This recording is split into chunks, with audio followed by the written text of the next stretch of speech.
টেন্সকে ব্যবহার করে ইংলিশে বাক্য গঠন করতে পারি এবং আমরা কিভাবে স্পোকেন এটাকে ইউজ করে কিভাবে অন্যের সাথে কথা বলতে পারি সেটা আজকে আমরা খুব ভালো করে শিখে নিব এ টু জেড। ঠিক আছে, আমরা অলরেডি 4টা ক্লাস করেছি, 4টা টেন্স বা 4টা টেন্সের উপর আমরা ক্লাস করেছি, প্রেজেন্ট, পাস্ট এন্ড ফিউচার। আজকে থেকে যে ক্লাসগুলো করব বা আগামী যে 2টা ক্লাস করব, এই 2টা ক্লাস হচ্ছে আমাদের কন্টিনিউয়াসের উপর হবে। ঠিক আছে, ওকে। দেখেন, আজকে আমরা যে ক্লাসটা করছি এটা হচ্ছে আমাদের চ্যাপ্টার নাম্বার 5 এবং আমাদের টপিকস হচ্ছে lesson number 1, present continuous tense. Just আপনি আমার কথাগুলো শুনবেন মনোযোগ সহকারে, আমি কি বলি, আমি কিভাবে এক্সপ্রেশন দেই সেগুলো খেয়াল করবেন। প্রশ্ন হচ্ছে প্রেজেন্ট কন্টিনিউয়াস কি?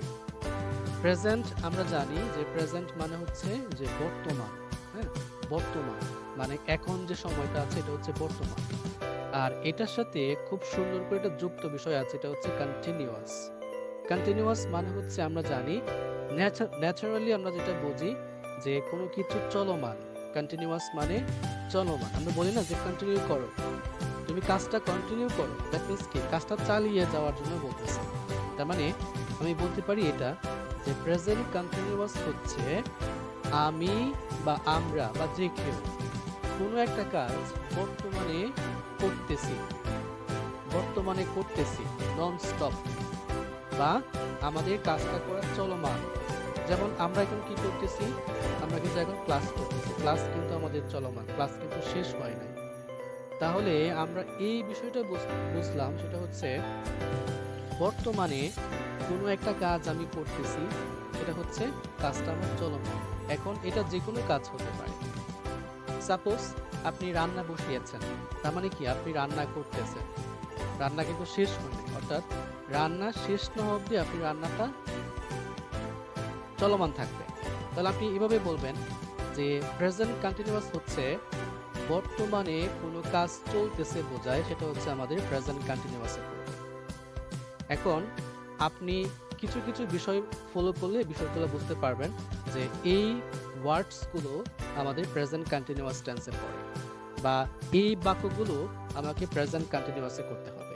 তাহলে কিভাবে বললাম যে আপনি বর্তমানে বা এখন বা এই মুহূর্তে আপনি যেগুলো করতেছেন, যদি আপনি এই কাজগুলো করা চলমান বোঝায়, মানে আপনি নন স্টপ করতেছেন, কন্টিনিউ করতেছেন যে কাজগুলো, এটাই হচ্ছে আপনার প্রেজেন্ট কন্টিনিউয়াস টেন্সে। যেমন দেখেন যে নাও, নাও মানে কি এখন, রাইট নাও এটাও এখন বোঝায়, অ্যাট দিস মোমেন্ট এই মুহূর্তে, বা ভ্যারি মোমেন্ট মানে এই বিষয়গুলো আমি বর্তমানে কোনো কিছু একটা করতেছি এটা মিন করে। তাহলে এই বিষয়গুলো খেয়াল করে আমি বাংলা বিষয়টা আপনাকে বোঝাই। যেমন আমরা কিভাবে বুঝবো যে কোন কোন বাংলা বিষয়গুলো দেখলে আমরা এটাকে প্রেজেন্ট কন্টিনিউয়াসে রূপান্তর করব।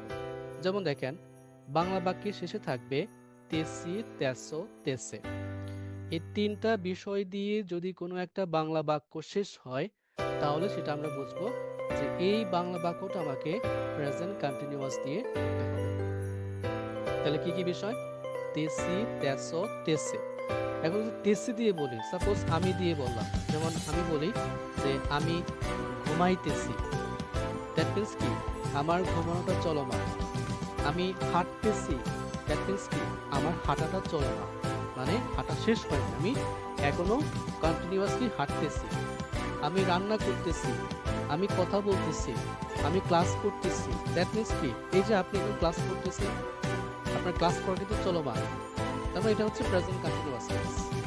আমি আমি দেখতেছি, আমি পড়তেছি, আমি লিখতেছি, আমি সাহায্য করতেছি, আমি কথা বলতেছি, আমি দেখাইতেছি, আমি শিখাইতেছি। এই যে আমি বললাম আমি শিখাইতেছি, দ্যাট মিন্স কি আমি এখন শিখাইতেছি চলমান, আমি শেখানোটা চলমান আছে।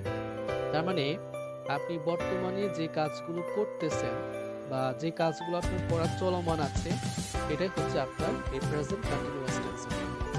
যেমন যদি বলি যে তেসো, তুমি, তুমি দিয়ে তুমি যাইতেছো, তুমি খাইতেছো, তুমি লিখতেছো, তুমি ঘুমাইতেছো, তুমি রান্না করতেছো, তুমি হাঁটতেছো, তুমি পড়তেছো, তুমি লিখতেছো, হ্যাঁ তুমি করতেছো, এরকম ভাবে।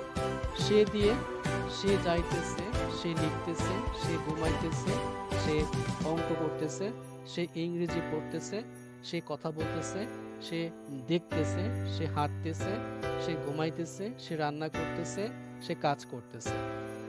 এই সবগুলোই হচ্ছে আমার এই প্রেজেন্ট কন্টিনিউয়াস টেন্সে পড়বে। অর্থাৎ এটা মিন করে আমি, তোমরা বা তারা বা যে কেউ কোনো একটা কাজ বর্তমানে চলমান আছে বা বর্তমানে কাজটা চলতেছে করা, এটাই হচ্ছে আমার এই প্রেজেন্ট কন্টিনিউয়াস টেন্সে পড়বে। এখন আমি যদি এই প্রেজেন্ট কন্টিনিউয়াস টেন্স দিয়ে ইংলিশে বাক্য গঠন করতে চাই, তাহলে আমাকে এই স্ট্রাকচারটা ফলো করতে হবে। সেটা হচ্ছে প্রথমে আমাকে সাবজেক্ট ব্যবহার করতে হবে, যে কোনো subject, I, you, we, they, he, she, it এবং নাউন।